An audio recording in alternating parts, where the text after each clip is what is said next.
Hello and welcome to another edition of What's Happening. George and I are continuing our series on Common Core and PARCC testing. Tonight we have a grandmother from Gloucester, Massachusetts, who is very involved with her grandchildren who attend school in Saugus. And she's here to tell us some of her experiences. Welcome to the show, Cindy. Thank you. Cindy Curcio. Curcio. Thank you. Thank you so much for inviting me. I appreciate the invitation. You're very welcome. Nice to meet both of you. Same here. Now, I know that you have been totally involved with your grandsons in the Saugus school system. What prompted you to start looking at what they were learning or not learning in school? Well, it began 2 years ago, roughly. 3 years ago, I started seeing changes in the curriculum. 3 grades ago. In 3rd grade, I have a 6th grade grandchild, and now a 1st grade grandchild. And the 3rd grader, midway through the year, started having odd math homework, things I had never seen before. And he was explaining, well, this is the way they teach it. So initially you don't think much of it, knowing that curriculums change and teaching styles change, etc. I didn't give it a lot of thought. But as I was correcting the homework, checking to make sure it was done completely, making sure the answers were right, that kind of thing, I started seeing circles, lots of circles, to add, subtract, multiply, divide, that kind of thing. And this was when multiplication and division were being introduced into the curriculum. This was when the switch took place. Okay. And I thought it a bit strange, but again, I had not been involved deeply in education until I took over the needs of my grandchildren. And you also, the schools have a habit of telling parents and grandparents how wonderful these new programs are going to be and how much they're going to learn better and so on and so forth. And initially, you buy it because you're not sure. Well, you do if you're informed. Yep. And the thing that was most interesting about this is there wasn't any information that came out that said there was a change in curriculum. It was just the kids came home with different work. So we were getting close to the end of the 3rd grade school year, and I didn't really give it a whole lot of thought. And in 4th grade, I started seeing much more of this. It was pretty much predominantly this. And I started researching the textbooks. That was kind of my initial introduction into all of this. And then toward the end of the year, my oldest grandchild stayed after school, and this was in 4th grade because he was learning to take exams. He had already taken an MCAS exam in 3rd grade. Okay. And I thought that this was geared toward MCAS. I picked him up late from school. He stayed after school for a program where they were going to be teaching them about this new test. And he wanted to do it. As he explained it to me that afternoon, it was because his school was specially selected, and he, as a top performing student in his class, was specially chosen to take this experimental test, which was going to make education much, much better for younger children. And that because he had a younger brother who was then in kindergarten, this was really important to him to be able to help his little brother get a better education. And this is a young boy who's wanted to be a veterinarian since he was pretty young, wanted to be involved in medicine. At the age of 12, he thinks he wants to take care of animals. I have other suspicions for his future, but I will let him steer his own ship. Sure. And we come into 5th grade, and we are not told, nothing comes home that there's a notice that we'll be taking both MCAS and PARCC testing. No notices whatsoever. And in 5th grade, he takes the first test and then announces it afterwards. And I had been researching PARCC, which led me to Common Core, and which led me to a plethora of information that's out there, but no clearinghouse for information.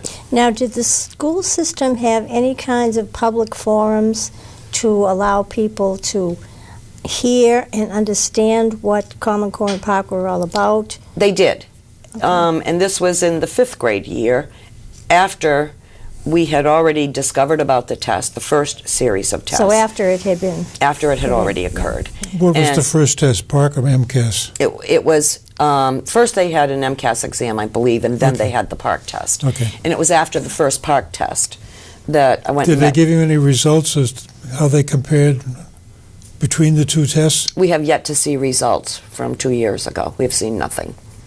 And we do get MCAS results. They come in the summer or the beginning of the school year. I can't recall which it is exactly, but MCAS results do come in. And PARCC test results, we didn't see them, but there's another reason for that.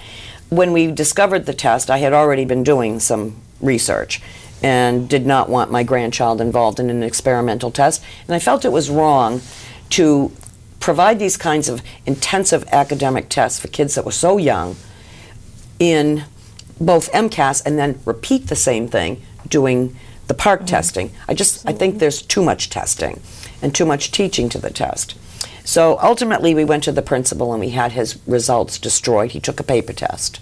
And I refused, my son and I both refused to allow him to go further with the testing.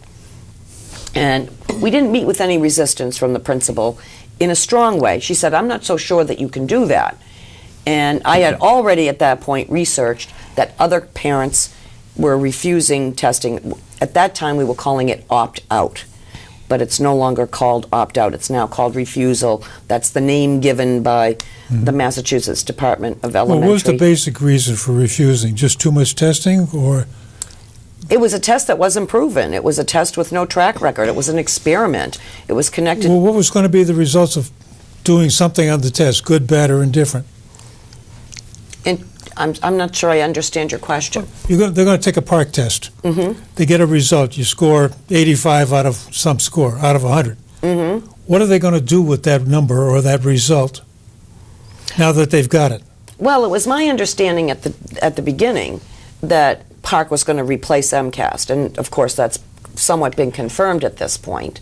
But the educational model that they were basing this on, at that time I was beginning to learn that it was an inadequate educational model, that Common Core, which is what PARCC is testing toward, is an educational model that is lacking in several areas, specifically in English language arts and mathematics. And those are the two that have been implemented in the Commonwealth of Massachusetts thus far. And pretty much all schools are on the Common Core curriculum at this point, which is detrimental to the kids. Technically, it's the Massachusetts framework. Those are the magic words. Right. And in what way do you think they're deficient? Well, the end result, if children stay on this educational trajectory through 12th grade and want to apply to any college that specializes in STEM careers, which is science, technology, engineering, and mathematics. So this is kids entering science fields, engineering fields, medicine, those kinds of occupations. Well, they will be 2 years deficient in mathematics at that point in time.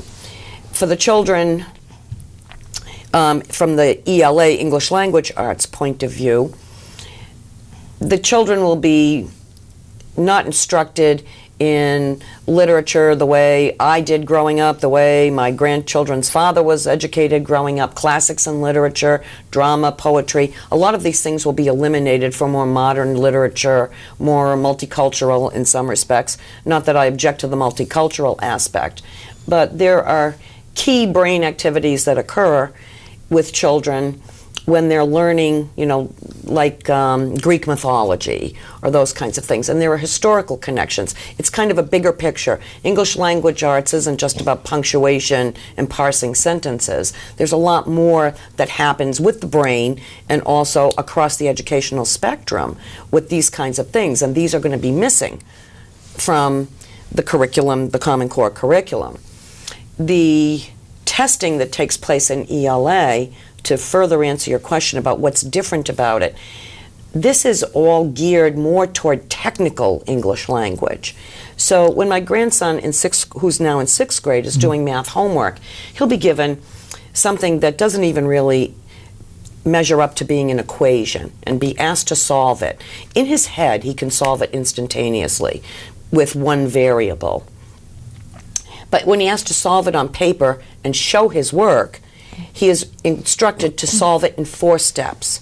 And for each of those 4 steps, he's required to write a sentence that explains what that step entails. So this is technical writing. And while I understand that that's very valuable in, for technical manuals on how to use your washing machine or, any other kind of thing. But not for a young child. But not for young kids, and not even necessarily is that enhancing their mathematical ability. Right. This is it's a separate entity. And so the PARCC testing, as I understand it with mathematics, includes a lot of this stuff. With English, with the ELA portion, the English Language Arts portion, no longer do kids read a book and do a book report in the 6th grade, which was something that was hammered into every generation I know of in the past. Now they're picking apart the characters. They're being coerced into imagining alternate scenarios that characters can engage in, and they use a form called RACER to do this. And the RACER is an acronym, and I don't remember what the acronym stands for, but they have to come up with a statement and then support that statement all throughout, and this is a test. And so they have to take this, do the reading, then identify what actually is going on, then imagine and identify other scenarios. Do you think that a lot of their time is wasted doing these things? It's not so much that it's wasted, it's just not all kids think the same. Yeah. Not all kids are creative. Some kids are very logical thinkers and other kids are abstract thinkers. So it's a one-size-fits-all kind of curriculum. Exactly, and what the curriculum is doing is expanding the middle. And so the children that are above the middle and the children who are below the middle, whatever their learning abilities are, and they're all different in some respects, those children are not going to be well served by this kind of education. How do they deal with children that have learning disabilities? I don't have a lot of experience with that on a personal level, but what I'm hearing from parents in a more official capacity in my work with CommonCoreForum.org and Stop Common Core Massachusetts, what I'm hearing from parents is that special needs children in many instances are not allowed aids if they have a classroom aid. So children who are dyslexic and required to take an ELA exam that have problems with the actual reading, they're having great difficulty with this testing. And children who are not very skilled in mathematics are not able to make the connection between the operation of mathematics, the multiplication, the division, the addition, whatever grade level that they're at, and then explaining what they've done. That connection doesn't exist for them, even though it's now being a little too taught. Abstract. It's way too abstract for some thinkers. And so this one-size-fit education, it doesn't fit all. It fits some. And I don't think one size fits all is good for anything. No. And so the children that are above the curve are being squashed down. What I'm seeing now is I have a first grader, as I stated a few minutes ago. The first grader is being given way too much information. He's having difficulty processing it. He's fearful of tests. And this is just a regular little boy who's very bright, and his first grade teacher has told us his vocabulary is off the charts, like a 3rd or 4th grader. She's amazed at some of the things that he says. But he's not able to make the connections when it comes words and math together. He's struggling with this. But we're working with him on it, doing the best that we can. But how does this make the children feel? I mean, they're supposed to, for years, they have been pumped up and told everything they do is wonderful and, how talented you are and so on and so forth, no matter what, no matter what they do. They don't have any more red pencils so you don't cross anything out. And now they're hit with this kind of thing that expects so much from them. Well, we see tears. We see tears at homework. I go through this nightly, frequently. I've heard other parents say the same thing. I hear I'm dumb. I've heard this in the past. We've gotten past that point, though, at this time, with the right instruction at home and the right reinforcements at home. I've heard I can't do this. I see frustration. I see giving up. And this is in first grade. This is just the beginning. That's awful. There's a lot more grades to go. Yeah. With the sixth grader, I'm seeing the opposite problem. With the sixth grader, I'm seeing repetitive third grade mathematics, multiplication and division. We put in a variable, and we do this day after day, week after week, to the point of excruciating boredom. And I'm seeing apathy with the oldest one. I don't care.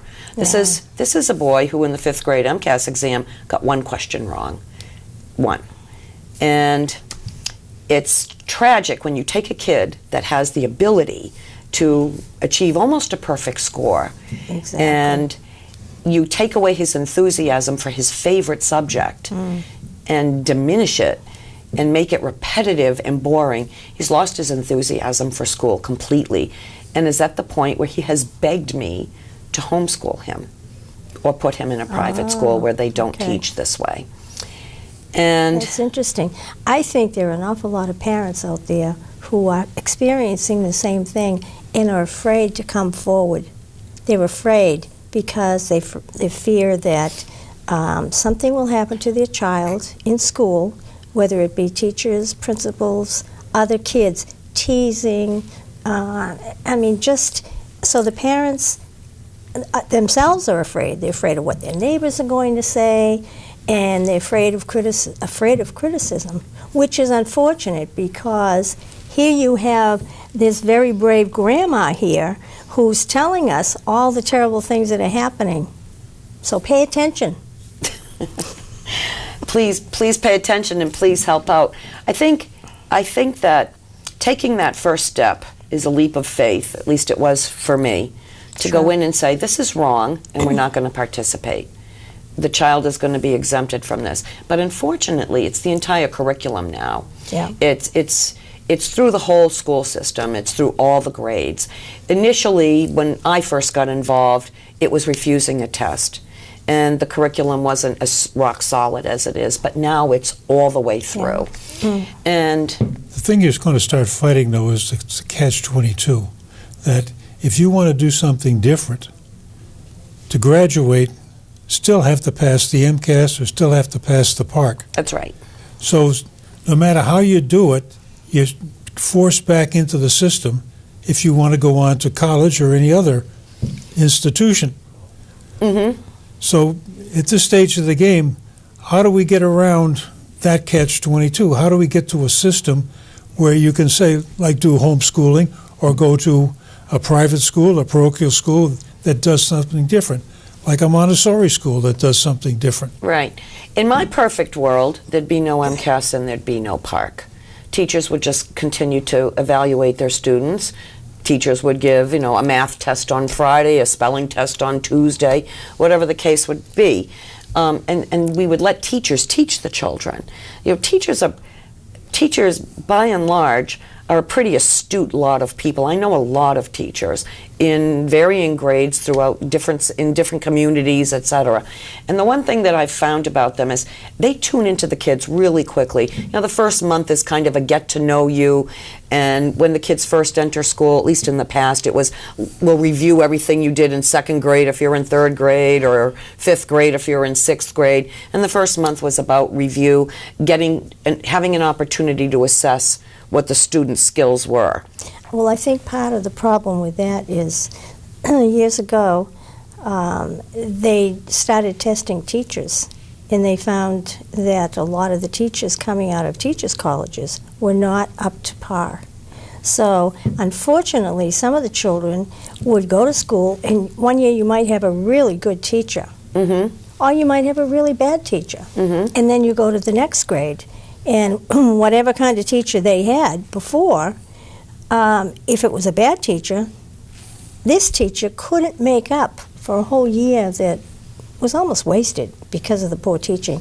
My children experienced some of this many years ago.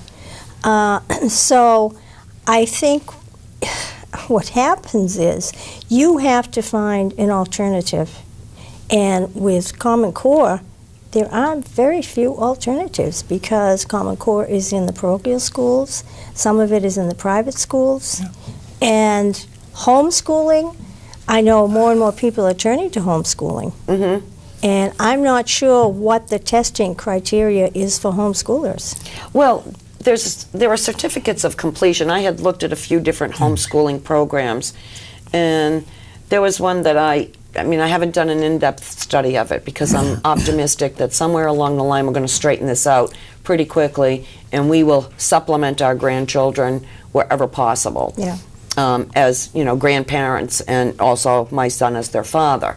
So I think that in the short term, we have combative strategies in place within our own family, but not every family can do this. That's right. This is why we have public education. All right. Usually, both parents are working. We have single-parent families. Sometimes single-parent families with more than one child. That's my son's family. He has 2 children, and he can't be mom, dad, and everything else. I mean, it's just not feasible. Yep. And to be battling something such as this, and trying to make a wrong a right, is beyond the remainder of what it is that he's responsible for doing. So, which is why I took this on to begin with. But to go back toward, how do we evaluate them? Kids got a diploma. There was no MCAS testing. I graduated from a high school. I got a diploma when I graduated. I got grades in my final grades. You took the SATs.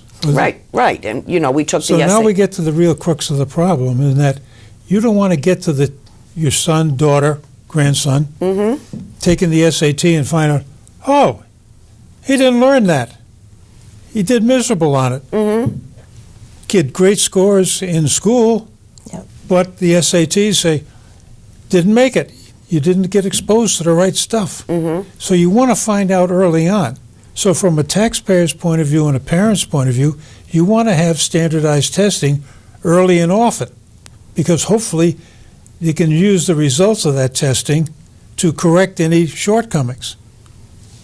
So this is the argument for the testing. And right now, the standard test for the world is the PISA test. So that's the one that causes all the grief when the American students show up scoring 23rd in math and 21st in language arts. So this is what causes the concern and the anxiety.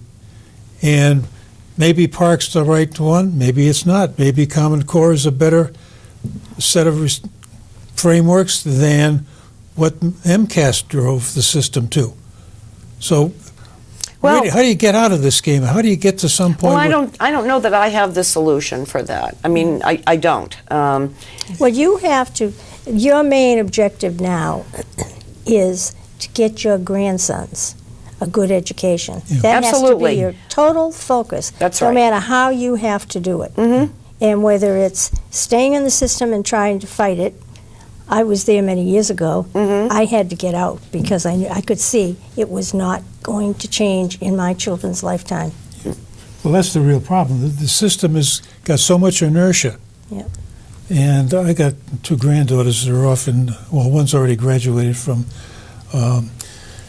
school for being a teacher, and the other one's going to graduate hopefully this May. And what their comment is, Common Core is great because that's all they've ever learned in school. It's been taught in the normal schools, the education schools. Their thinking is the regular classroom teacher isn't going to adjust. And one of the anecdotes, I've used it a couple of times, is the guru comes into the classroom, gives the classroom teacher all the latest and greatest theories on how to educate kids, what all the right buzzwords are. The guru leaves, the teacher shuts the door, and it's back to business as usual. And this has got an awful lot of inertia in the system before you can make these changes. So for a parent who's got, a grandparent in your case, who's got exceptional children, of course we all have exceptional children too, but that's... High-scoring kids. Yes. But what can you do to supplement it if you can't understand the way they're teaching it? And I've heard this comment more often than not. Well, it's a good point. I mean, I think that, and going back to the PISA test, I think that, first of all, Massachusetts was testing along with California, Iowa, and New York. We were all in the top tier. Yeah. Okay? So if we were going to nationalize education, why were we throwing out the baby with the bathwater? If we needed to improve, why didn't we tweak MCAS and tweak the Massachusetts curriculum that we had prior to Common Core and elevate it so that it became more global, if that was the objective, to, you know, position our kids in a better place. What we've done now by implementing Common Core is we've squashed them down. Well, and kids in other countries will have an advantage. But the problem you get with that is the superintendent was on BevCam last night, and they were asking him exactly that question. He said, the new Massachusetts framework that implements Common Core is as good as or better than the MCAS one. His opinion. Understand. Yeah. But, I mean, this is the other half of the argument. And I recognize that, you know, anecdotes are not data. Right. But at the same time, how do we get to the point of saying, yeah, this Common Core really is better than MCAS, or no, it's not? Well, I think that there needs to be some kind of a study done that evaluates them fairly, scientifically. Is there any group that can do an unbiased study? Pioneer Institute. Well, right here. Pioneer does. You're absolutely right. But I know from the attitude of our superintendent here in Beverly, he discounts whatever Pioneer has to say. When we had the meeting, we had a meeting with him a couple weeks ago. As a matter of fact, we asked him to appear on our show. How can he appear on another BevCam show, but he won't come on our show? I don't understand that. He doesn't want to answer our questions. Yeah. But, you know, you're right. And Pioneer does a wonderful job. I think that they've given probably an extremely fair assessment where they have found inadequacies, you know, both from the MCAS side and the PARCC side. They're very open about all of that. I mean, I've attended a number of forums where Jamie Gass has been a speaker, Dr. Sandra Stotsky has spoken. We had one here in Beverly not too long ago. Yeah, and there are more slated around the Commonwealth. But we cannot get our superintendent to have an open forum for parents and or taxpayers. Well, the one I attended in Saugus, Dave McGurney, who was on the PBD school committee, he was one of the speakers. Jamie Gass was another, and who was the third person? I've been to so many now, I'm starting to mix them up. Oh, a fellow from DESE. Oh. And each one of them would speak in 5-minute or 10-minute segments. And when you listen to the DESE side of it, it's all, you know, bells and whistles and hearts and flowers. The other half of the problem is we're getting this signal, we're running out of time quickly, and one of the things that I would like to consider is that if we can get to the point of using the PISA test as the standard, because that's the one that OECD invented, and that's the one that's used around the world.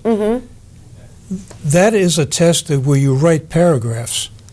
And I think one of the things that's killing the system, and we don't get results in time, is that it takes so long to correct a paragraph or analyze a paragraph for every student.